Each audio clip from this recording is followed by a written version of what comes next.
বাংলাদেশের রাজনীতিতে আওয়ামী লীগের কার্যক্রম দেশটির সরকার নির্বাহী আদেশে 13 মাস ধরে নিষিদ্ধ আছে। বাংলাদেশ সরকার এমন নিষেধাজ্ঞার সময় দেশটির রাজনৈতিক দল হিসেবে আওয়ামী লীগের সাথে আন্তর্জাতিক সংস্থাগুলো কোনো ফরমাল বা আনুষ্ঠানিক যোগাযোগ করতো না। কিন্তু বাংলাদেশের সরকারিভাবে আওয়ামী লীগের কার্যক্রমের উপর নিষেধাজ্ঞা থাকা সত্ত্বেও সম্প্রতি আন্তর্জাতিক সংস্থা, বিশেষ করে যারা বাংলাদেশের দাতা গোষ্ঠী বলে স্বীকৃত, তারা দলটি ও নেতাদের সাথে আনুষ্ঠানিকভাবে যোগাযোগ করা শুরু করেছে। শুরু হয়েছে আনুষ্ঠানিক চিঠির আদান প্রদান। সবশেষ গত 9 জুন কমনওয়েলথের মহাসচিব শার্লি বোচে আওয়ামী লীগের সাধারণ সম্পাদক ওবায়দুল কাদেরকে একটি চিঠি পাঠিয়েছেন। চিঠিটি আমাদের হাতে এসে পৌঁছেছে। অবাক করার ব্যাপার হলো, বাংলাদেশের অন্য রাজনৈতিক দলগুলোকে যেভাবে চিঠি দেওয়া হয়েছে সেই একই ফরম্যাটে কমনওয়েলথের মহাসচিব আওয়ামী লীগের সাধারণ সম্পাদককে চিঠি দিয়েছেন। একাধিক সূত্রে নিশ্চিত হওয়া গেছে, আরো কয়েকটি আন্তর্জাতিক সংস্থা আওয়ামী লীগকে আনুষ্ঠানিক চিঠি দিয়ে দলটির সাথে বৈঠকের আগ্রহ প্রকাশ করেছে। প্রশ্ন হলো, প্রায় 1 বছর ধরে আওয়ামী লীগ থেকে দূরে থাকা বিদেশি সংস্থাগুলো কেন হঠাৎ করে আওয়ামী লীগের সাথে আনুষ্ঠানিক যোগাযোগ করা শুরু করলো? বিদেশিদের মধ্যে যখন আওয়ামী লীগকে ঘিরে এই নতুন নাড়াচাড়া শুরু হয়েছে, ঠিক তখনই বাংলাদেশের অভ্যন্তরীণ রাজনীতিতেও বর্তমান ক্ষমতাধর রাজনৈতিক দলগুলোর অভ্যন্তরে আওয়ামী লীগ ইস্যুতে চলছে নানান আলোচনা ও সমীকরণ। সেই সমীকরণের আসল কেন্দ্রবিন্দু হলো সামনের স্থানীয় সরকার নির্বাচন। গত ফেব্রুয়ারির সংসদ নির্বাচনের মতোই নির্দলীয় স্থানীয় সরকার নির্বাচনে আবারও আওয়ামী লীগের ভোটই বড় ফ্যাক্টর হয়ে দাঁড়াবে বলে রাজনৈতিক মহলে আলোচনা চলছে।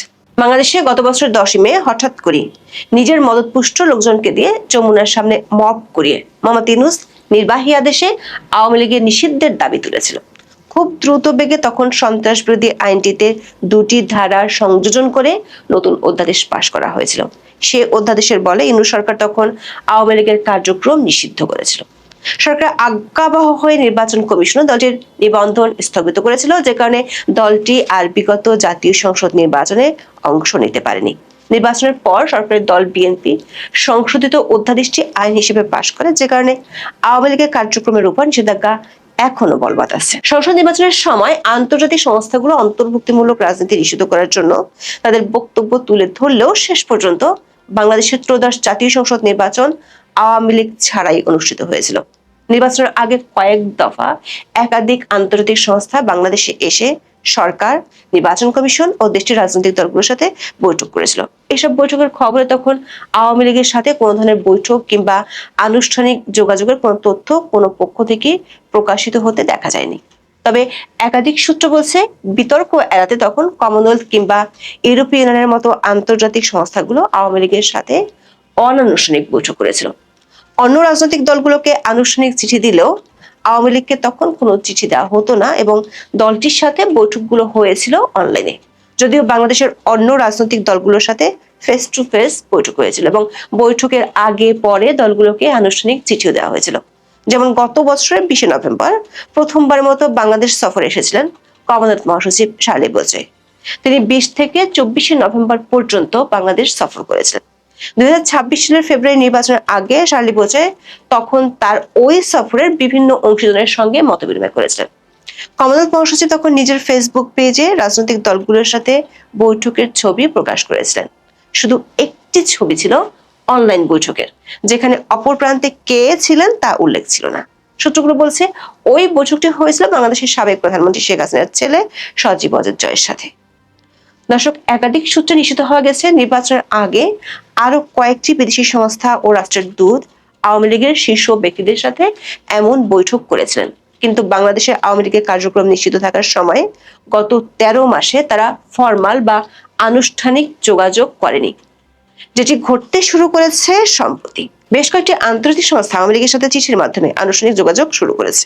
সবশেষ চিঠি দিয়েছেন কমনওয়েলথের মহাসচিব শার্লি বোচে। লীগের সাধারণ সম্পাদক ওবায়দুল কাদেরকে একটি চিঠি পাঠিয়েছেন। চিঠিটি আমাদের হাতে এসে পৌঁছেছে।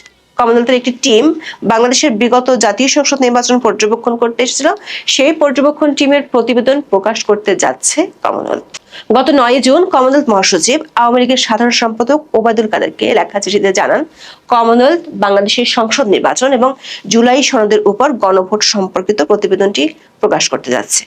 কমনওয়েলথের সেই প্রতিবেদনটিও আমাদের হাতে এসেছে। সেই প্রতিবেদনে বাংলাদেশের গণভোটের প্রক্রিয়া এবং পুরোপুরি অন্তর্ভুক্তিমূলক নির্বাচন না হওয়ার সমালোচনা করা হয়েছে। ওবায়দুল কাদেরকে লেখা চিঠিতে কমনওয়েলথ মহাসচিব উল্লেখ করেছেন, প্রচলিত রীতি অনুযায়ী তিনি প্রতিবেদনের অনুলিপি প্রধানমন্ত্রী, বাংলাদেশের নির্বাচন কমিশন, রাজনৈতিক দল এবং অন্যান্য স্টেক হোল্ডারদের কাছে পাঠাবেন যাদের সাথে গ্রুপটি জড়িত ছিল। প্রতিবেদনটি সমস্ত কমনওয়েলথ সরকারের কাছে পাঠানো হবে এবং পরে তা জনসমক্ষে প্রকাশ করা হবে। প্রশ্ন হলো, যে দলটি কার্যক্রম নিষিদ্ধ থাকার কারণে নির্বাচনে অংশ নিতে পারেনি তাদের কাছে কেন আনুষ্ঠানিকভাবে চিঠি দিল সংস্থাটি, যেটি তারা বাংলাদেশের সাবেক অন্তর্বর্তী সরকারের প্রধান মোহাম্মদ ইউনূসের কাছেও পাঠায়নি? জানা গেছে কমনওয়েলথ বাংলাদেশের 5টি রাজনৈতিক দলকে চিঠি দিয়েছে, তার মধ্যে একটি হলো আওয়ামী লীগ।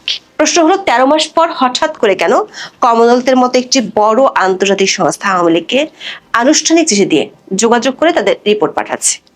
বাংলাদেশে যেখানে সরকার নির্বাহী আদেশে আওয়ামী লীগের কার্যক্রম নিষিদ্ধ আছে, যেখানে দলটির নেতা কর্মীরা মিছিল করতে গিয়ে গ্রেপ্তার হচ্ছেন, সেখানে কেন বিদেশি সংস্থাগুলো হঠাৎ করে আওয়ামী লীগের সাথে আনুষ্ঠানিক যোগাযোগ করা শুরু করলো? এটা এখন প্রশ্ন হয়ে দেখা দিচ্ছে রাজনৈতিক মহলে। সূত্রগুলো বলছে, শুধু কমনওয়েলথই নয়, গত 2 সপ্তাহে আরো কয়েকটি আন্তর্জাতিক সংস্থা, কিছু দেশের পার্লামেন্টারি সংস্থা, কয়েকটি আইনি প্রতিষ্ঠান একইভাবে চিঠি দিয়েছে দলটির শীর্ষ নেতাদের। আওয়ামী লীগের একাধিক সূত্র বলছে, কয়েকটি সংস্থা চিঠিতে জানিয়েছে তারা বাংলাদেশের বর্তমান রাজনৈতিক পরিস্থিতিতে আওয়ামী লীগ তার ভবিষ্যৎ করণীয় সম্পর্কে কি ভাবছে তা নিয়ে জানতে যে বৈঠক করার আগ্রহ প্রকাশ করেছে। একটি বিদেশি মিশনের ঊর্ধ্বতন কর্মকর্তার নাম প্রকাশ না করার শর্তে বলেছেন, 5ই আগস্টের পর আওয়ামী লীগ ও দলটির ভবিষ্যৎ সম্পর্কে তাদের যে ধারণা ছিল সেটি ব্যাপকভাবে পাল্টে গেছে। বিশেষ করে সম্প্রতি বাংলাদেশে কার্যক্রম নিষিদ্ধ থাকা সত্ত্বেও আওয়ামী লীগ ও অঙ্গ সংগঠনগুলো যেভাবে বড় ধরনের শোডাউন করছে, তাতে দলটির জনভিত্তি নিয়ে বিদেশিদের ভাবতে হচ্ছে। তাছাড়া আন্তর্জাতিক নানা পক্ষের মধ্যে বাংলাদেশের অন্তর্ভুক্তিমূলক রাজনীতি নিয়ে ভেতরে ভেতরে অনেক ধরনের প্রচেষ্টা চলছে। এই কূটনৈতিক তৎপরতার কারণে দলটিকে আনুষ্ঠানিকভাবে বিদেশিরা চিঠি দেওয়া শুরু করেছে। দর্শক, কার্যক্রম নিষিদ্ধ থাকা আওয়ামী লীগ নিয়ে বিদেশিদের মধ্যে যখন নাড়াচাড়া শুরু হয়েছে, তখন দেশের ভিতরেও বর্তমানে ক্ষমতাধর রাজনৈতিক দলগুলোর মধ্যে আওয়ামী লীগ ও ভোট ব্যাংক নিয়ে নানা সমীকরণ শুরু হয়েছে। এর কারণ হলো আসন্ন স্থানীয় সরকার নির্বাচন। আইনের কথা যদি ধরা হয়, তাহলে আওয়ামী লীগ করার কারণে স্থানীয় নির্বাচনের প্রার্থী হওয়ার ক্ষেত্রে কোনো বাধা নেই। কত সংসদ নির্বাচনে বাধা ছিল, কারণ মোহাম্মদ ইউনূস সরকার আওয়ামী লীগের কার্যক্রম করে রেখেছিল নিষিদ্ধ। বিএনপি সেই নিষেধাজ্ঞা তুলে না নিলেও স্থানীয় নির্বাচন যেহেতু দলীয় প্রতীকে হবে না, তাই এখানে কারো জন্য কোনো বাধা নেই। স্থানীয় নির্বাচন কবে হবে সরকার এখনো সিদ্ধান্ত না নিলেও নির্বাচন কমিশন ইউনিয়ন পরিষদ নির্বাচনের বিধিমালা চূড়ান্ত করেছে। তাতে বলা আছে, প্রার্থী হওয়ার যোগ্য হলে যে কেউ অংশ নিতে পারবে এই নির্বাচনে। বিধিমালা প্রণয়ন কমিটির সভাপতি নির্বাচন কমিশনার আব্দুর রহমান আল মাসুদ বিবিসি বাংলাকে বলেছেন, কোনো দল বাদ দেওয়ার মতো কোনো বিধান আচরণবিধিতে রাখা হয়নি। প্রার্থী হওয়ার যোগ্য যে কেউ অংশ নিতে পারবে নির্বাচনে। এখানেও সরকার তার প্রাথমিক সিদ্ধান্ত থেকে বড় রকমের অবস্থান পাল্টিয়েছে। প্রথমে সম্ভাব্য প্রার্থীদের নিষিদ্ধ বা নিষেধাজ্ঞার আওতাধীন কোন রাজনৈতিক দল বা সংগঠনের সঙ্গে সম্পৃক্ততা নেই, এই মর্মে ইসির তৈরি করা অঙ্গীকারনামায় স্বাক্ষর দেওয়ার বিধান প্রস্তাব করা হয়েছিল। তবে শেষ পর্যন্ত তা রাখা হয়নি। এই বিধান রাখা হলে শেষ পর্যন্ত আওয়ামী লীগের পদধারী কোন নেতাই অংশ নিতে পারতেন না। গত মঙ্গলবার প্রধানমন্ত্রীর উপদেষ্টা জাহিদুর রহমান সাংবাদিকদের বলেছিলেন, একজন ব্যক্তি যদি নির্বাচনে অংশগ্রহণ করতে চান, তিনি যদি আওয়ামী লীগের হয়েও নির্দলীয় থাকেন তাও পারবেন, কারণ স্থানীয় সরকার নির্বাচন নির্দলীয়, এখানে কেউই দলের কথা বলবে না। সূত্রগুলো বলছে, গত সংসদ নির্বাচনের মতো এবার স্থানীয় সরকার নির্বাচনে ভোটের হিসেব নিকাশ পাল্টে দিবে আওয়ামী লীগের ভোট ব্যাংক। এটি নিয়ে ভাবছে বিএনপি, জামাত, এনসিপি ও জাতীয় পার্টি। জানা গেছে, বিএনপি একটি অভ্যন্তরীণ বৈঠকে বিগত নির্বাচনে আওয়ামী লীগের ভোট ব্যাংক কিভাবে তাদের জিততে সাহায্য করেছিল সেটি নিয়ে আলোচনা হয়েছে। যেমন লক্ষ্মীপুর বিএনপির ঘাঁটি হিসেবে পরিচিত। এই জেলার সদর আসনে বরাবরের মতো এবারও বিএনপির প্রার্থী হয়েছিলেন ছাত্রদলের সাবেক সভাপতি শহীদুদ্দিন চৌধুরী অ্যানি। কিন্তু ভোটের ব্যবধানটি বিএনপিকে অবাক করেছিল। 1,33,000-এর বেশি ভোট পেয়েও মাত্র 16,000 ভোটের ব্যবধানে জয়ী হয়েছিলেন তিনি। তার নিকটতম প্রতিদ্বন্দ্বী আওয়ামী লীগের কেউ ছিল না, কারণ দলটি তো নির্বাচনে অংশ নিতে পারেনি। নিকটতম প্রতিদ্বন্দ্বী ছিলেন জামাত ইসলামের রেজাউল করিম। তিনি যে খুব পরিচিত তাও নন। এই এনির পরাজয়ের ঘণ্ট বেজে যেতে পারত যদি না আওয়ামী লীগের ভোটাররা তাকে ভোট না দিতেন।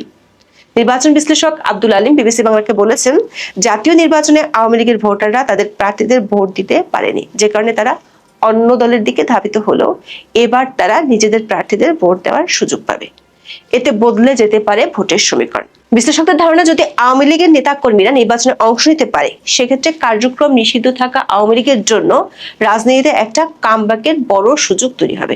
সরকার একটি সূত্র বলছে, স্থানীয় সরকার প্রকল্পগুলোর ফান্ডিং এর বড় উৎস হলো বিদেশি দেশ ও দাতা গোষ্ঠী। এর মধ্যে বিদেশিদের তরফ থেকে স্থানীয় সরকার নির্বাচনে আওয়ামী লীগকে বাধা না দেওয়ার বার্তা সরকারকে দেওয়া হয়েছে। এমনিতেই ইনু সরকার বিএনপির জন্য ভঙ্গুর অর্থনীতি রেখে গেছে। এমন পরিস্থিতিতে দাতা গোষ্ঠীর কাছে কোনো ভুল বার্তা দিতে চায় না সরকার।